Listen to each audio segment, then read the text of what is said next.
नमस्कार, हमारे छत्तीसगढ़ देख रहे हैं आप। मैं हूं आपके साथ सपना दीपक मल्तेशिया। बुलेटिन का आगाज करेंगे। नगर निगम धमतरी की लापरवाही का एक ये मामला सामने आया है, जहां पर शहर की सुंदरता बढ़ाने के इरादे से नेशनल हाईवे मार्ग के अर्जुनी मोड़ से लेकर शाम तराई तक खंभों में लगभग एक वर्ष पूर्व तत्कालीन महापौर विजय देवांगन के कार्यकाल में लगभग 240 खंभों में एलईडी लाइट लगवाई गई थी, जिनका टेंडर लगभग 12 लाख रुपए में हुआ। ऐसे में प्रतिनिधि द्वारा खुद सभी लाइटों का निरीक्षण किया गया तो स्थिति ये थी कि 240 में से लगभग 116 पोल की एलईडी लाइटें बंद थी, जो कि महीनों से बंद पड़ी है।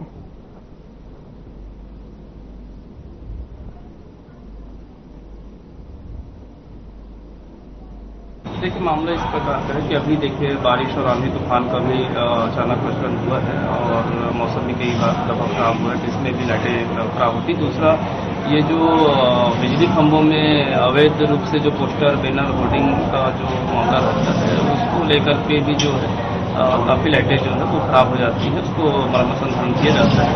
इसी तारतम्य में जो है अभी हमने लगातार जो है अवैध पोस्टर और होर्डिंग हटाने का काम किया है, ताकि उन लाइटों को सुधार कर चालू कर सकें। इसी दिशा में जो है प्रयास निश्चित रूप से जो कारण है, जो अवैध होर्डिंग पोस्टर इस टाइप के जो लगाने के कारण में जो कई सारे केबल छोटे छोटे रहते हैं उठ जाते हैं। हम लोग एजेंसी के माध्यम से मरम्मत संधारण कराते हैं, जिनके उसके नाम जो रहता है कि मेंटेनेंस पीरियड का, उस पीरियड में उनको लगातार हम लोग उसको लाइटों को चालू करने का प्रयास करते हैं। ये दुर्भाग्य है कि सबसे पुराना नगर निगम होने के बाद भी, नगर निगम होने के बाद भी धमतरी में प्रकाश की सुव्यवस्थित व्यवस्था नहीं है। और आप देखिएगा कि स्ट्रीट लाइट की बात करें, झालर लाइट, उसमें आधी लाइटें बंद रहती हैं। नगर निगम को चाहिए कि उन लाइटों को दुरुस्त करें। सबसे बड़ी बात यह है कि लाखों की लागत से जो परियोजनाएं शुरू करती है, उसमें जो व्यवस्था होनी चाहिए, मैनेजमेंट होनी चाहिए, उस मैनेजमेंट में नगर निगम जो है कहीं न कहीं असफल हो जाते हैं या उधर ध्यान नहीं देते। मैं समझता हूँ नगर निगम को भी और हमारे नवनिर्वाचित जो महापौर है आदरणीय राहुल अरोड़ा जी को भी इस ओर ध्यान देना चाहिए। शहर में पशुओं की व्यवस्था, आप देखिए रात में रोड में पशु जो है आवारा पशु घूमते रहते हैं, गलियों में घूमते रहते हैं, कई एक्सीडेंट जो है इसी कारण हो जाता है। मैं बता रहा हूँ, कल मैं शाम को गलेल से घर आ रहा था, मैंने देखा ये कर्मा चौक के आगे और रुद्री के आगे इतनी सारी जो आवारा पशु थे रात में। अगर कोई आदमी कम लाइट में अगर गुजरे तो निश्चित तौर से एक्सीडेंट हो जाता है, और कई एक्सीडेंट हुए भी हैं। उसी तरह की झालर लाइट की आप बात कर रहे हैं, वो जो है अर्जुनी मोड़ से जो शाम तक करता है, उसमें आप रात में गुजरिए तो आधे से ज़्यादा लाइट बंद रहती है। इसलिए मेरा अपील है आपके चैनल के माध्यम से कि सफाई और प्रकाश की प्रॉपर व्यवस्था हो, आवारा पशुओं का उचित प्रबंधन किया जाए, ताकि शहर जो है एक निश्चित विकास को आगे बढ़े।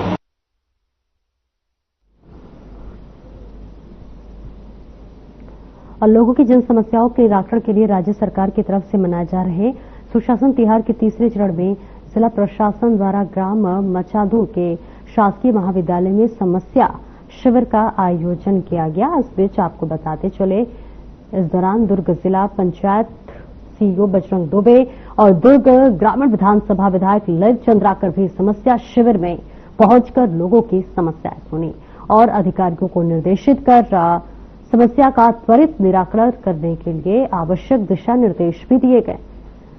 दुर्ग जिला पंचायत सीएमओ बजरंग दुबे ने बताया कि 12,065 मांगों को और 165 शिकायत आवेदन आए थे, जिसमें से मांगों के 11,942 आवेदनों का त्वरित निराकरण कर दिया गया और 185 शिकायती आवेदन का निराकरण किया गया है। शेष सभी लंबित शिकायतों का निराकरण 15 दिनों के अंदर कर दिया जाएगा।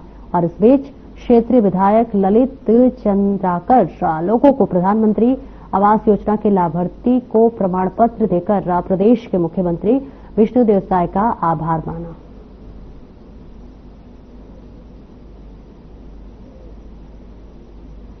एक सामाजिक बुराई जी सुशासन तिहार के तृतीय चरण में आज मचांदुर में दुर्ग जनपद के अंतर्गत समाधान शिविर का आयोजन किया गया।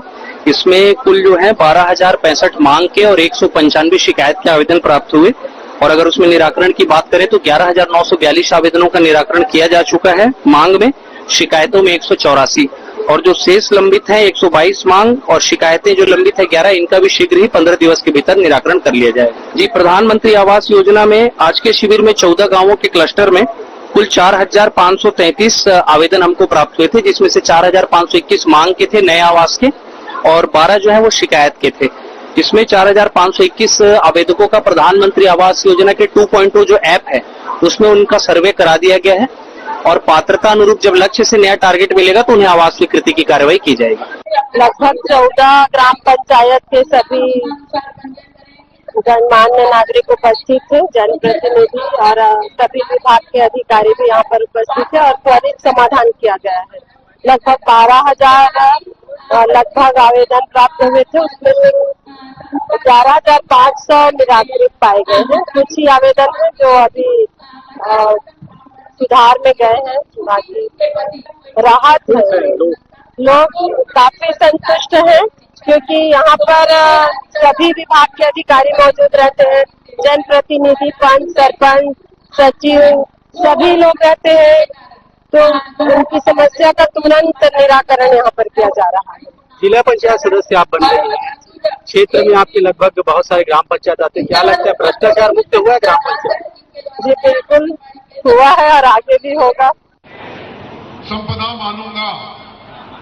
किसान के अगर धान के खरीदी के बाद न कह रहा उसके विवेकपूर्ण उपयोग की शपथ लेता हूं दिखाता। विसामा के अमर भारतीय जनता पार्टी के कार्यकर्ता काम होता में तो सब लोग। राजनांदगांव में नेशनल लोक अदालत के अंतर्गत शनिवार को 1.5 लाख से अधिक आवेदनों को निराकरण के लिए पटल पर रखा गया। इसके लिए 49 खंडपीठ का आयोजन किया गया, जिसमें कई सालों से आ रहे काम का निराकरण किया गया। इस बीच लोक अदालत में बिजली नगर निगम में कोई टैक्स, बैंक से कोई लोन जैसे मामले और ऐसे मामले थे जिनका निराकरण अभी तक नहीं हुआ। बताते चले कि इन समस्याओं के निराकरण सही से हो, इसके लिए केंद्र सरकार ने नेशनल लोक अदालत आयोजित की, जिसमें दूर दूर से लोग अपनी समस्याओं को लेकर आते हैं।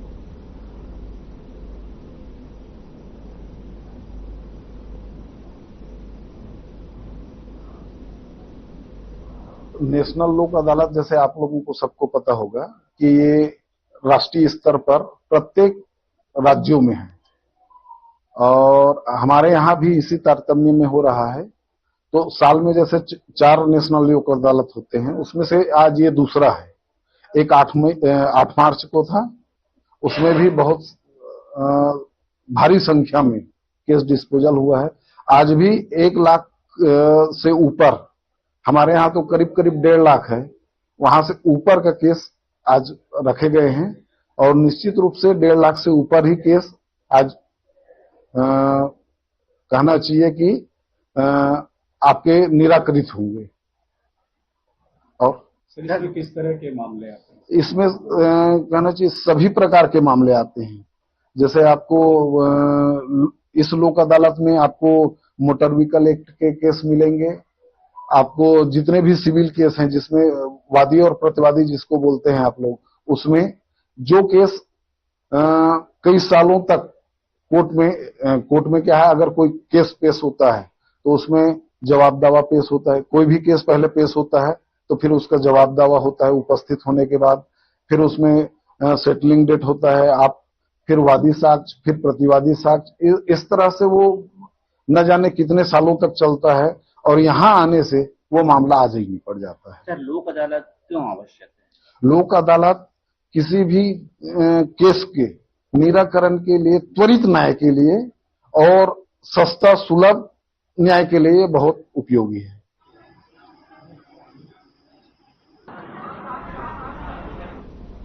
इंदामरा के आगे का बना एक्वा विलास में एक घटना हुई है, जिसमें एक नाबालिग बच्चे की डूबने से मौत हो गई है। बताया जा रहा है कि ये परिवार आमगांव से घूमने आया था। राजनांदगांव घूमने के बाद ही इंदामरा के पास स्थित एक्वा विलास परिवार के साथ नहाने गया हुआ था। परिवार वहां नहीं रह रहा था। उसके बाद अचानक बालक कहीं और चल दिया, जिससे उसकी डूबने से मौत हो गई। बताया जाता है कि बच्चे की मानसिक स्थिति अच्छी नहीं थी।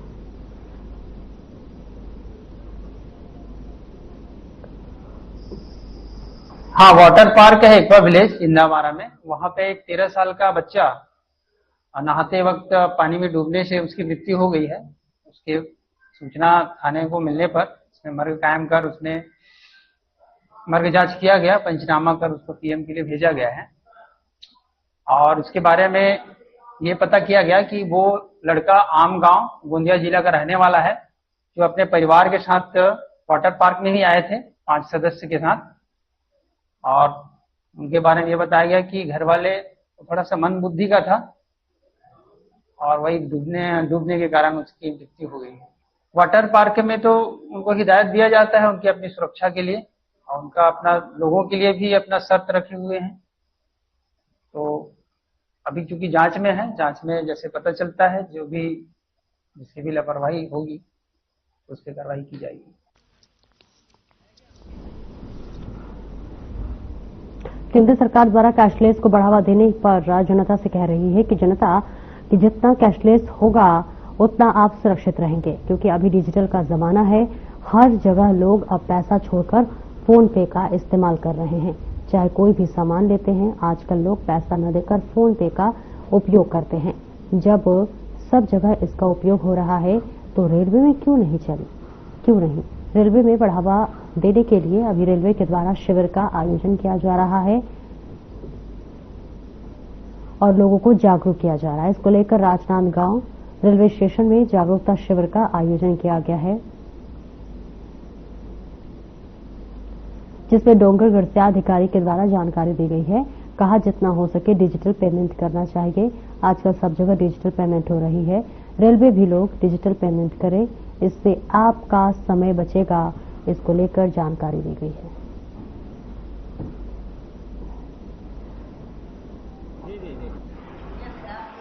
आज हमने स्टेशन सलाहकार समिति के सदस्यों और हमारे स्टेशन प्रबंधक, हमारे बुकिंग इंचार्ज के साथ मिलकर के रेलवे को डिजिटल पेमेंट में आगे ले जाने के लिए जागरूकता अभियान चला रहे हैं। रेलवे जो है ऑनलाइन टिकट बनाने के लिए अनरिजर्व टिकट के लिए यूटीएस ऐप लाई है, और रिजर्व टिकट के लिए तो पहले से IRCTC से जो है हम रिजर्व टिकट बना ही रहे थे।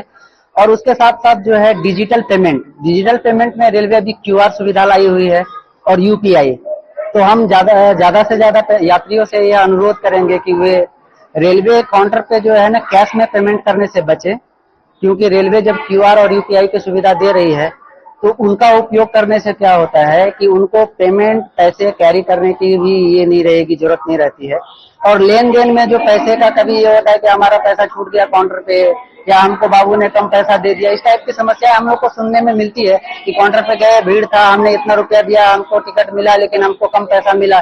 तो इन सब समस्याओं से अगर यात्रियों को बचना है तो उनको हम ये चाहेगी, रेलवे प्रशासन ये चाहती है कि वो अपने आप को डिजिटली मोड में जो है ना पेमेंट करें, ताकि रेलवे भी जो है ये सोच रही है और ये एकदम 100% डिजिटलाइजेशन करने के मूड में है। तो यही है आज जो है डिजिटल के ही लिए हम लोग जो है जागरूकता के लिए यात्रियों से मिले हैं, यात्रियों के साथ बात किए हैं, उनको समझाया है कि आप जो है अपने फायदे के लिए और रेलवे के फायदे के लिए जितना हो सके उतना डिजिटल मोड में पेमेंट करें। अभी लगभग कितने % है जो डिजिटल पेमेंट? अभी राजनांदगांव रेलवे स्टेशन पे जो है 15 से 20% तक डिजिटल पेमेंट कर पा रहे हैं पैसेंजर।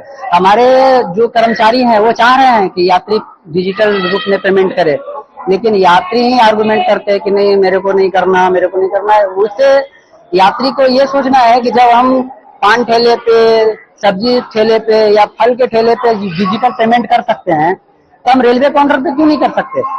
रेलवे काउंटर पे अगर हम डिजिटल पेमेंट करते हैं तो हमको क्या है कि कैश की भी समस्या का समाधान होगा, कैश हमको कैरी नहीं करना पड़ेगा, पैकेटमारी भी होती है। रेलवे स्टेशन पे अक्सर देखा गया है कि बुकिंग काउंटर के पे जब भीड़ भाड़ ज्यादा रहती है तो बीच में पैसा भी निकाल लेते थे। तो जब हम पैसा ही नहीं रखेंगे पॉकेट में तो निकालो क्या निकालोगे। तो डिजिटल अगर पेमेंट हम करते हैं तो उसमें हमको बहुत सारी सुविधाएं मिलेंगी, और हम यही आग्रह करेंगे यात्रियों से कि वो बिना डर के कि हमारा पैसा चला जाएगा तो वापस नहीं आएगा। अगर कभी कभी ट्रांजेक्शन में मिस्टेक भी होती है या आपका पैसा कट जाता है तो सप्ताह भर के अंदर में 100% वो पैसा आपके अकाउंट में आता है। अगर आपके अकाउंट में नहीं आता है तो रेलवे आपको एक नंबर प्रोवाइड करती है और आप उससे शिकायत करेंगे तो आपके पैसे एकदम वापस आते हैं। आपको चिंता करने की कोई जरूरत नहीं है। जितना बेफिक्र होकर के और जितना फेयरलेस होकर के आप बाहर में यूपीआई करते हैं, उतनी ही निष्क्रिय, उतना ही जो है जागरूकता के साथ आप जो है रेलवे के साथ भी डिजिटल पेमेंट कर सकते हैं। टिकट को लेकर के अनारक्षित टिकट के लिए यूपीआई ऐप रेलवे लाई है। यूपीआई ऐप, इसमें बहुत सारा सुविधा है।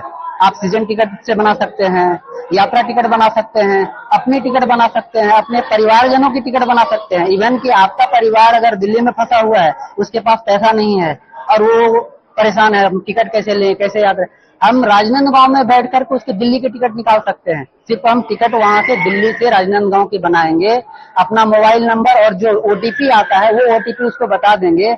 वो पैसेंजर दिल्ली में जाकर के उस मोबाइल नंबर और उस ओटीपी डाल करके वहां जो है एटीडीएम मशीन से अपना टिकट निकाल करके यात्रा कर सकता है। अब रेलवे जब इतना सुविधा दे रही है तो जितना ज्यादा जागरूक होंगे हमारे यात्री, उतना ज्यादा उनको सुविधा मिलेगा। तो यूटीएस ऐप बहुत अच्छी ऐप है और कोई उसमें ये नहीं है कि हाँ हम उसको अपने मोबाइल में रखेंगे तो हमारा मोबाइल के साथ कोई इस प्रकार का सरकारी ऐप है, बिल्कुल सिक्योर ऐप है, किसी प्रकार की उसमें समस्या नहीं है। यह बहुत ही अच्छी सुविधा रेलवे ने निकाली है और कोई भी यात्री जब भी अपना इतनी लंबी कैश लेके चलता है तो चोरी चमारी या पॉकेट मारी का हमेशा खतरा बना रहता है।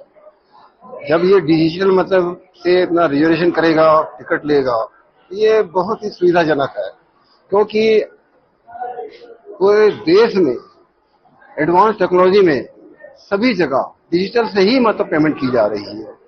क्योंकि हम देखते आ रहे हैं कि शहर में, बाजार में, कहीं पे भी जाते हैं वो ऑलरेडी मतलब डिजिटल मोबाइल से पेमेंट कर रहे हैं। तो हम ये चाहते हैं कि वो ये रेलवे ने जो सुविधा दी है तो यहाँ आके भी करें, मतलब ये उनके लिए सुविधाजनक है और रेलवे को भी मतलब एक सुविधा होगी कि वो कैश लेके नहीं जाएगी, कैश के भी सुरक्षित रहेगा। तो हमारा ये कहना है कि मतलब कि कभी भी उनको करना है तो डिजिटल से ही मतलब ये सुविधा ले। रेलवे ने ये बहुत ही अच्छा मतलब ऐप निकाला हुआ है।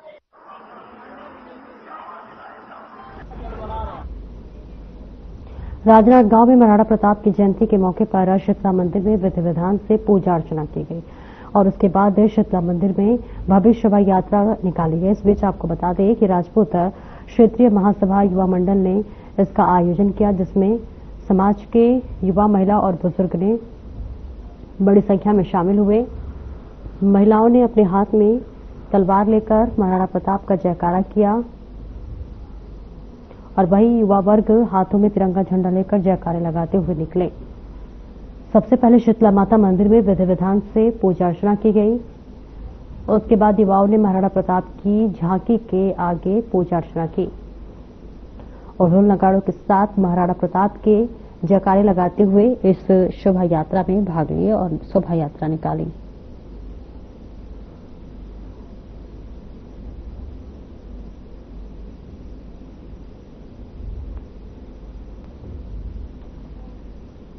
विगत 8-9 साल से हम ये महाराणा प्रताप जयंती मना रहे हैं। रैली के माध्यम से शौर्य का प्रशिक्षण देते हुए अपने युवा, महिला, बच्चे बढ़ चढ़ के इसमें हिस्सा लेते हैं। सभी समाज के इनमें स्वागत सम्मान होता है और अपने महाराणा प्रताप के जीवनी पे आधारित हम उसको अपने जीवन पे उतारते हैं और वहाँ पर सांस्कृतिक कार्यक्रम भी रहता है, शौर्य प्रशिक्षण भी रहता है, महाराणा प्रताप के आधारित संगोष्ठी भी रहती है। अनेक प्रकार की महाराणा प्रताप के जीवनी पे आधारित हम अपने समाज में इसका अवलोकन कराते हैं।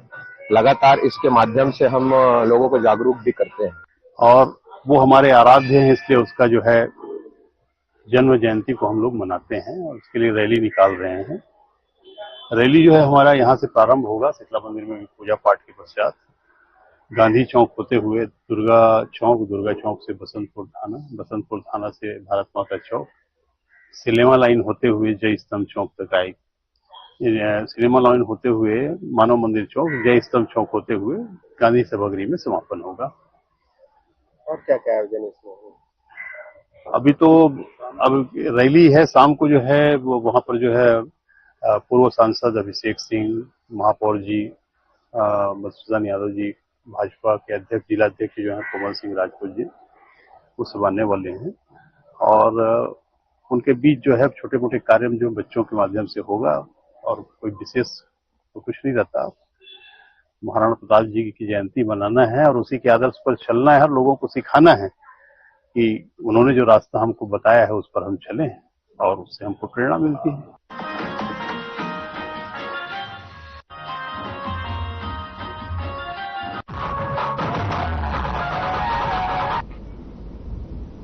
और वही केंद्रीय आवासन एवं शहरी विकास राज्य मंत्री तोखन साहू सुशासन तिहार के अंतर्गत बेल्हा ब्लॉक के लिमतरी में आयोजित समाधान शिविर में शामिल हुए। इस दौरान उन्होंने शिविर स्थल पर सभी विभागों द्वारा लगाए गए स्टॉलों का निरीक्षण किया और इस बीच विभागवार प्राप्त आवेदनों की जानकारी ली। इस बीच आपको बता दें कि उन्होंने संबंधित अधिकारियों को निर्देशित किया कि वे आवेदनों का समयबद्ध और गुणवत्तापूर्ण निराकरण सुनिश्चित करें। और वहीं केंद्रीय मंत्री तोखन साहू ने कहा कि सीएम विष्णुदेव साय के नेतृत्व में आम जनता की समस्याओं का समयबद्ध और पारदर्शी समाधान हो रहा है।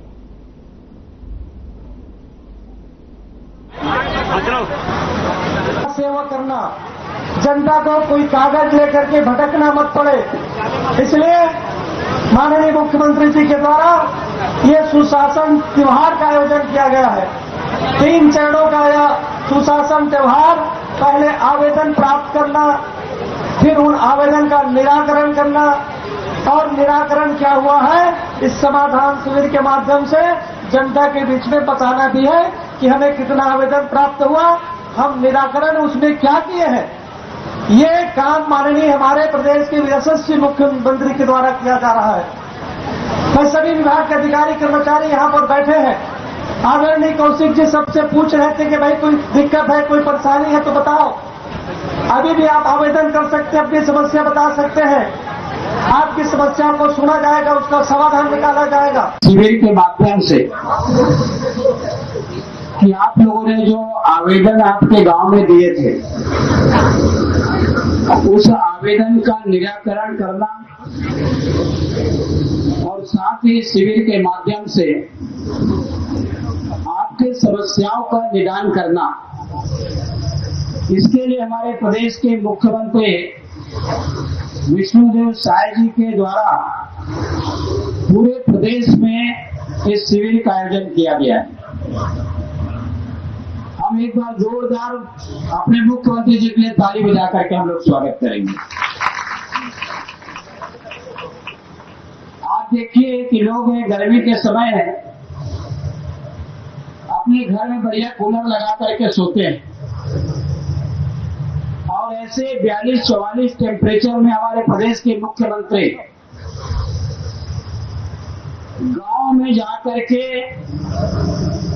इस सुशासन त्योहार में आपके बीच में जा रहे हैं, बैठ रहे हैं, आपके समस्याओं को सुन रहे हैं, उसका निदान कर रहे हैं।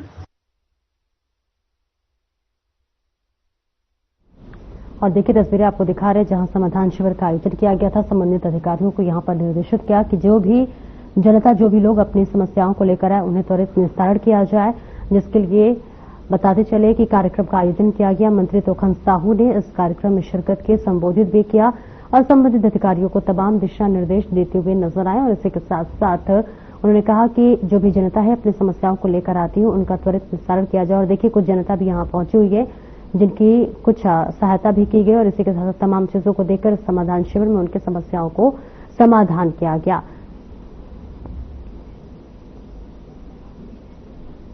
फिलहाल इस बुलेटिन में इतना ही। नमस्कार।